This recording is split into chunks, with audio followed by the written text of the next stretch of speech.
नमस्कार बच्चों, मैं संदीप जीजे सीनियर सेकेंडरी स्कूल की डिजिटल क्लास में आपका स्वागत करता हूं। जैसा कि हमारा 8th क्लास का आज नया चैप्टर हम शुरू करने जा रहे हैं।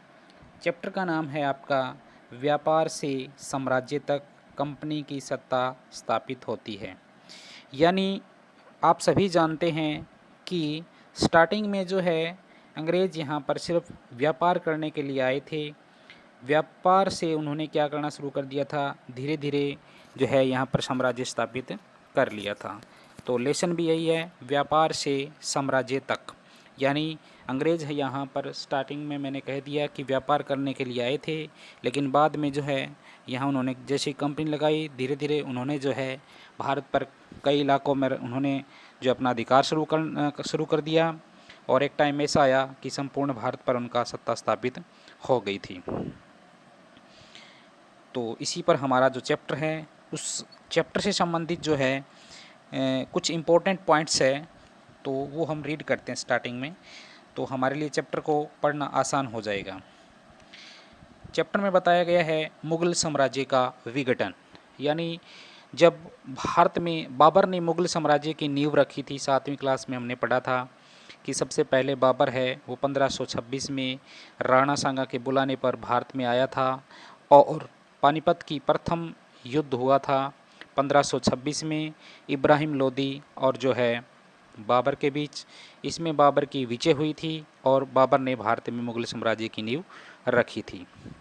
ऐसे चलते चलते जो है एक टाइम ऐसा भी आ गया कि जो है उसके बाद उसके बेटे ऐसे चलता रहा।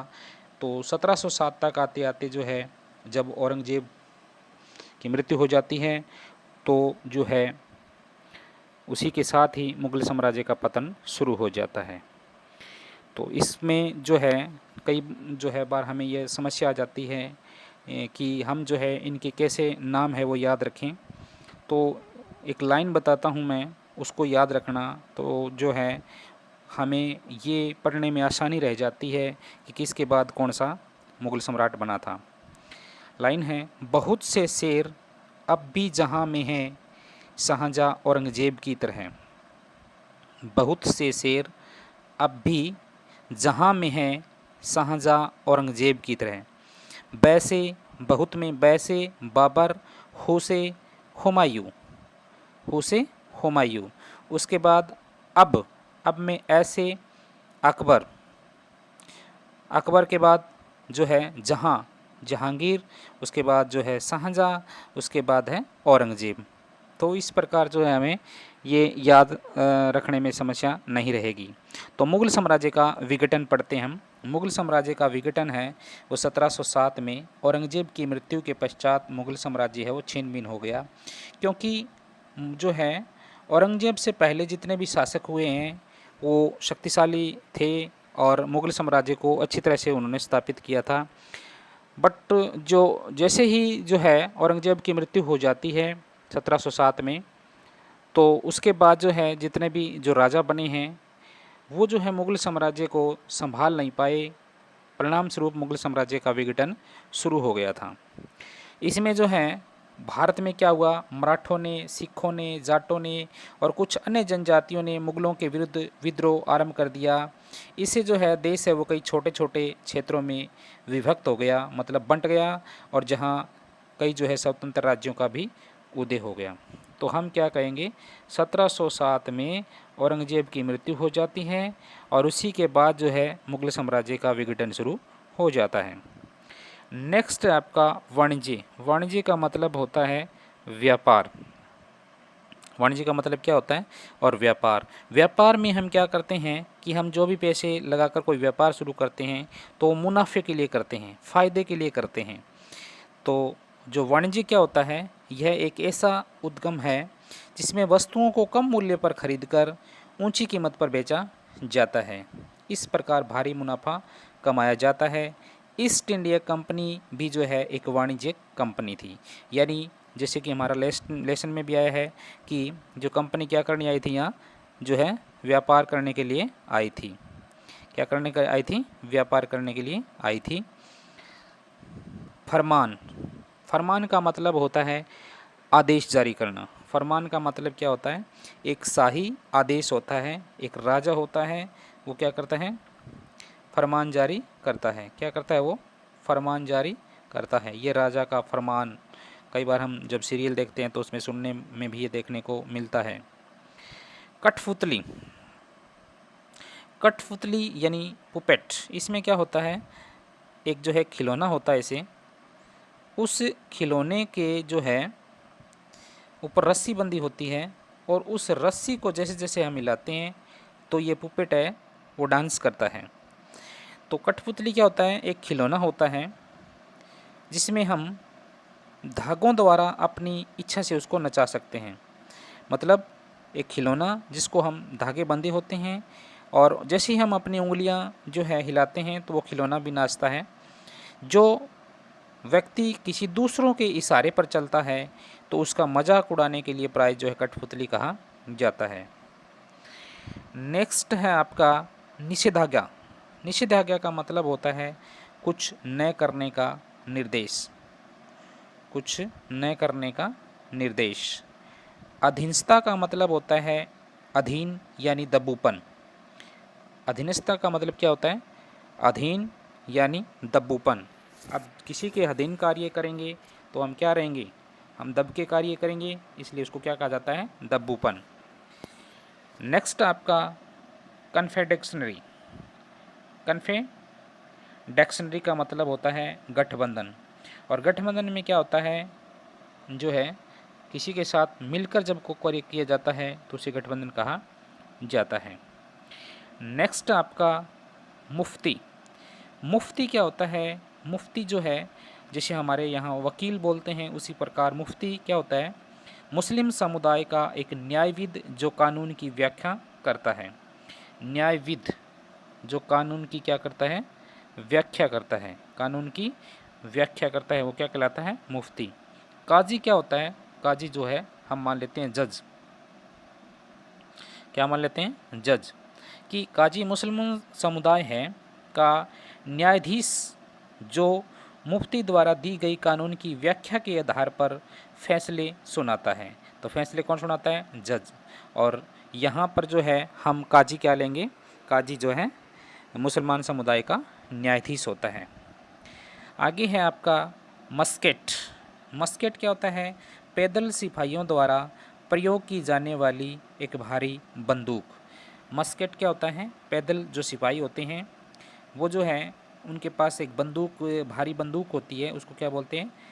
मस्केट। मैचलॉक।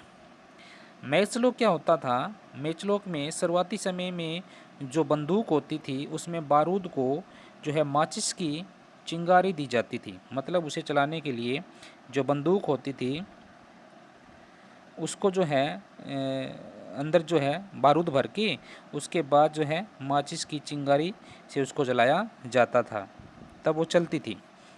तो उसको बोलते हैं शुरुआती समय में जो बंदूक जिसमें बारूद को माचिस से चिंगारी दी जाती थी उसके बाद वो फायर की जाती थी।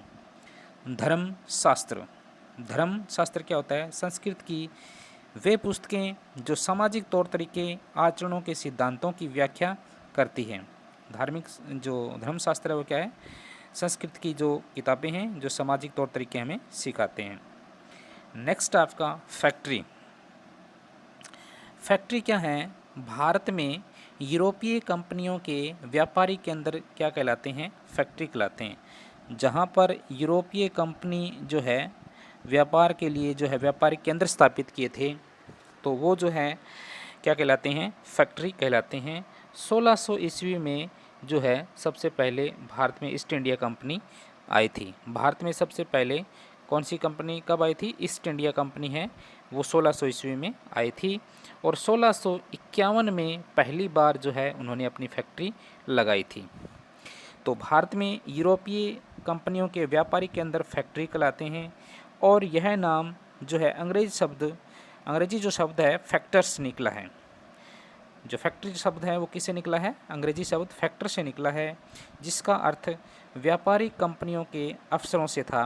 जिन स्थानों पर क्रय विक्रय के लिए फैक्टर रखे जाते थे उन्हें फैक्ट्री कहा जाता था। क्रय विक्रय यानी बेचने और खरीदने के लिए जहाँ फैक्ट्री यानी अधिकारी रखे जाते थे उसे फैक्ट्री कहा जाता है। दीवानी, दीवानी का मतलब होता है कर वसूल करने का अधिकार। दीवानी क्या होता है? भू राजस्व वसूल करने का अधिकार। भू राजस्व वसूल करने का अधिकार क्या कहलाता है? दीवानी कहलाता है। सहायक व्यवस्था, सहायक व्यवस्था क्या होती है? यह व्यवस्था ब्रिटिश गवर्नर जनरल वेल्जली द्वारा लागू की गई थी। ब्रिटिश गवर्नर जनरल कौन? वेल्जली, लॉर्ड वेल्जली। क्या नाम था पूरा नाम? जनरल लॉर्ड वेल्जली द्वारा जो है इस व्यवस्था को लागू किया गया था। इसके अंतर्गत अंग्रेज जो है भारतीय शासकों से समझौता करके उसके आंतरिक तथा विदेशी मामलों में हस्तक्षेप करने लगे थे। भारतीय जो राजा थे उनके साथ क्या करते थे? वो जो राजा थे उनके साथ समझौता कर लेते थे। क्या समझौता था? यही कि जब कोई दूसरा राज्य आप पर आक्रमण करेगा तो हम आपकी मदद करेंगे। तो इस प्रकार जो है उनके बीच एक समझौता हो जाता था और इस समझौते के साथ ही वे जो है आंतरिक और बाहरी मामलों में जो है अंग्रेज है वो क्या करने लगे थे? हस्तक्षेप करने लगे थे। विलय नीति, विलय का मतलब होता है मिलाना। क्या होता है? मिलाना। विलय क्या कहलाता है? मिलाना। यानी इस नीति के अनुसार ब्रिटिश सरकार ने उन भारतीय शासकों के प्रदेशों को हड़प लिया था। उन भारतीय राजाओं का जो है शासकों के प्रदेश है वो अपने राज्य में मिला लिया था जिनकी मृत्यु के बाद उनका कोई वास्तविक उत्तराधिकारी नहीं था। यह नीति लॉर्ड डलहौजी ने चलाई थी। विलय नीति किसने चलाई थी? आपके शॉर्ट आंसर में प्रश्न आएगा। विलय नीति किसने चलाई थी? लॉर्ड डलहौजी ने चलाई थी। इस नीति के अनुसार जो है कोई भी भारतीय राजा जो निसंतान मर जाता था उस जो है कि राज्य को जब तक वो जीवित है तब तक ठीक, उसके बाद उसके राज्य को अंग्रेजी राज्य में मिला लिया जाता था। इस प्रकार कई राज्यों को जैसे कि झांसी है, सतारा है, नागपुर है, ऐसे कई राजाओं को जो है जो राज्य है वो अंग्रेजों ने अपने राज्य में मिला लिया था। नेक्स्ट आपका मराठा शक्ति। अंग्रेजों ने शक्तिशाली मराठे सरदारों को एक एक करके पराजित किया था और मराठों के सबसे शक्तिशाली शासक कौन थे? शिवाजी। कौन थे? शिवाजी जो है 1627 में उनका जन्म हुआ, 1674 में राजगद्दी पर बैठे थे, 1680 में क्या हो गई थी? उनकी मृत्यु हो गई थी। तो मराठों जो शक्ति है, अंग्रेजों ने शक्तिशाली मराठे सरदारों को एक एक करके हरा दिया था और उन्हें सहायक संधि जो है मानने के लिए विवश किया था। सहायक संधि वो संधि होती है जैसे मैंने पहले बताया था सहायता के लिए की जाने वाली संधि। सहायता के लिए संधि का मतलब ये होता है कि जो है सहायता जो सहायक संधि है उसमें क्या होता था कि राजा के साथ समझौता किया जाता था इस व्यवस्था के अनुसार कि यदि कोई दूसरा राज्य आपके ऊपर आक्रमण करेगा तो हम आपकी क्या करेंगे? सहायक संधि के अकॉर्डिंग हम आपकी मदद करेंगे, लेकिन हमारे भी शर्तें होगी। ये शर्तें क्या होगी कि ना तो हमारे पूछे बगैर आप किसी दूसरे राज्य पर आक्रमण करोगे, ना ही दूसरे राज्यों के साथ समझौता करोगे। तो ये थी हमारी सहायक संधि। उसके बाद आता है आपका मैसूर राज्य। मैसूर कहाँ था? कर्नाटक के अंदर। मैसूर कहाँ है? कर्नाटक के अंदर जो है छोटा सा राज्य था। तो जो है इनके बारे में हम पढ़ेंगे।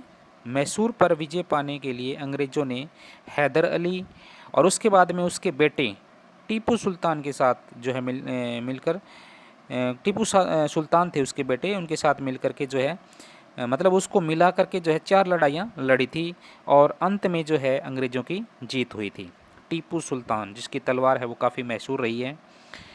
और मैसूर के जो हैदर अली के बाद उसका बेटा बना था टीपू सुल्तान।